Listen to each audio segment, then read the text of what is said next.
Because of all those years, I can say that I have the profound conviction that all I want to do is to be in the convent because that's where he wants me, and I want to bring his love to others through service.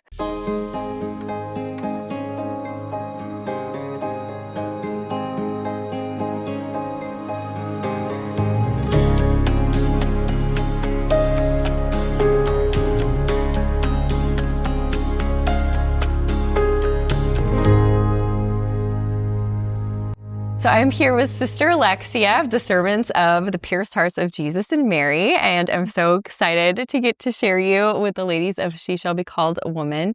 Such a beautiful perspective, obviously, having a religious sister. So I've heard that when you and your sisters go out speaking and then do Q&A, one of the questions that you always get is, what do you use for skincare?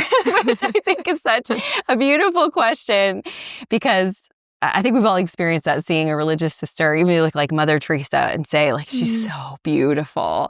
And so what is it, within your heart that people are seeing when they ask that question? What's the reality of what is radiating from you and your sisters? That is definitely a question that we get all the time, especially on social media. And I think we can look at one of the Marian apparitions where the children ask Our Lady, "Why are you so beautiful?" Because like Saint Jacinta, all she could speak about after Our Lady of Fatima appeared to her was the lady that is so beautiful, the beautiful lady. I just want to see the beautiful lady. And Our Lady responded, "I'm beautiful because I love." So as women, and as women of She Shall Be Called Women, as we're learning the greatness of our feminine genius, it's truly when we allow our hearts to be transformed to love. The more that we allow ourselves to love, the more beautiful we become, the more we become like Our Lady. So what radiates truly is, as a religious sister, I have given my life totally to the Lord, and I have made vows to him, so I receive his heart and his love.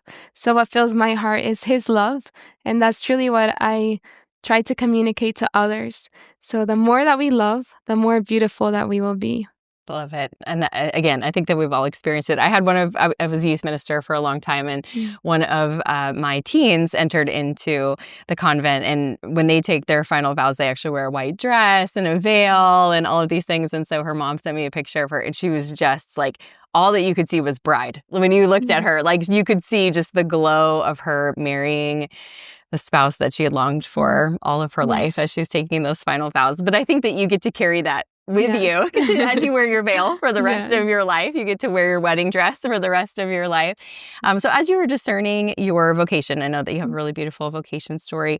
One of the questions that I get a lot from women, men, teens, adults is, I want to do God's will in my life, but practically speaking, like, how do I discern? And you discerned a very big life decision. What advice would you give to people about knowing what the Lord wants from them? Something that I've encountered often is that we want to already have the big picture, and we want to know every step that we're going to have to take on the path to be able to get to our goal.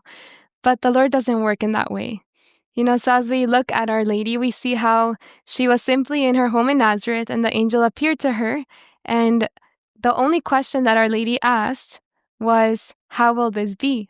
It was a necessary question in order for her to be able to cooperate. She needed to know how it was going to happen.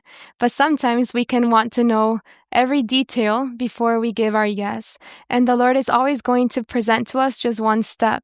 And he invites us to have the faith to just take that first step, and then the next step, and then the next step.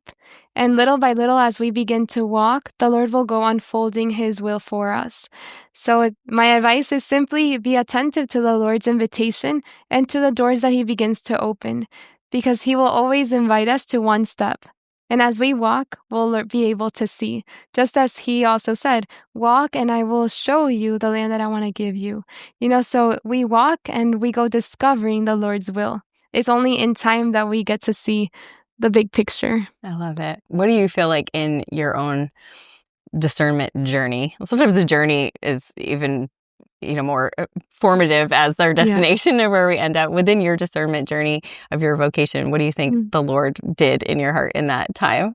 So I had the restlessness in my heart that the Lord wanted something since I was 13 years old.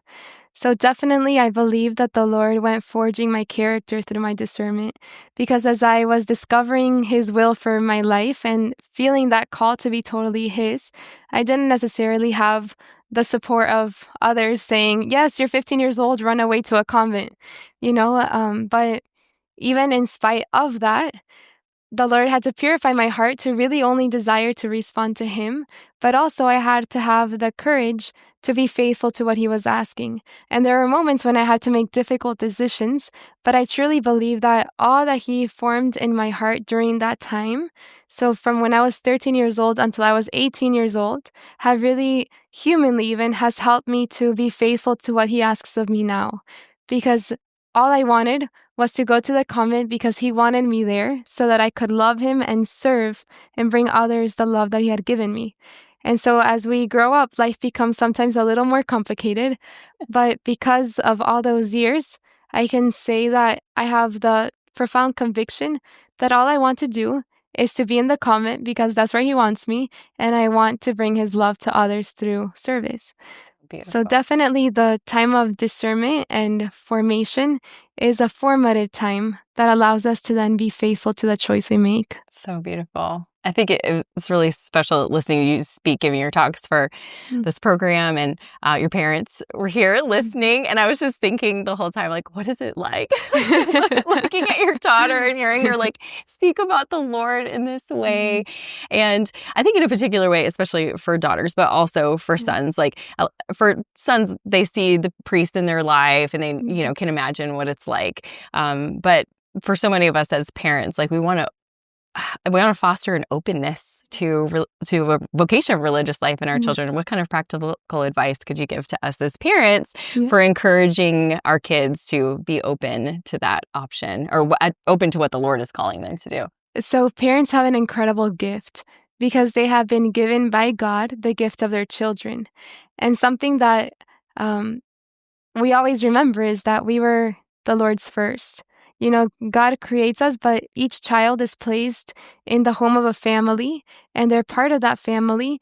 But the mission of parents truly isn't to control the child's life or to have all the plans ready for them.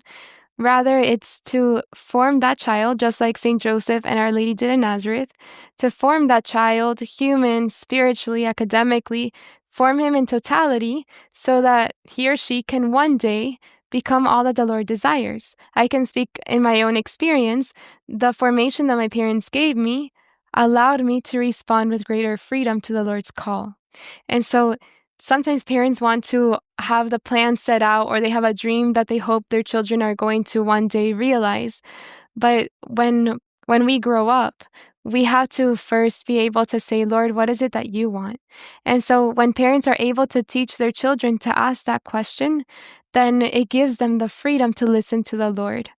And sometimes parents would like to keep their children with them forever. But the truth is that we have all eternity to be together. In heaven, we're going to be praising the Lord together. And as a religious sister, I can say that my greatest desire is for my own family to encounter the love of God. And I know that if I had stayed and I would have told them about Jesus all day, every day, nobody would have listened to me. No prophet is received in his own nation.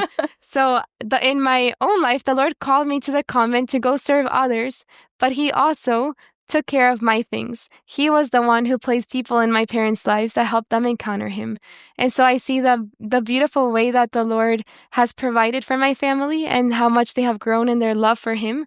But also I have the freedom that I'm able to do what the Lord desires for me to do. So beautiful. So hard as a parent. Like love, I heard before that having children is like letting your heart walk around outside of your body. It's so Absolutely. difficult to not just be like trying to bring it close to you, but also this vulnerability, but wanting it to be the Lord's. And so I love all of that, of what you share, especially like that's what eternity is for. And that's what we experience within our hearts as parents of desiring that in eternity.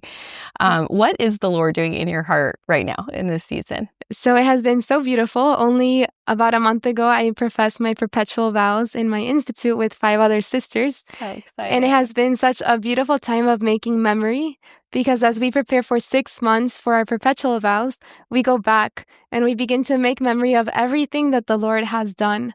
And for us, it's really a time of just singing our own Magnificat, So for me personally, it has been such a beautiful time of remembering everything God has done for me and then seeing how He is so faithful.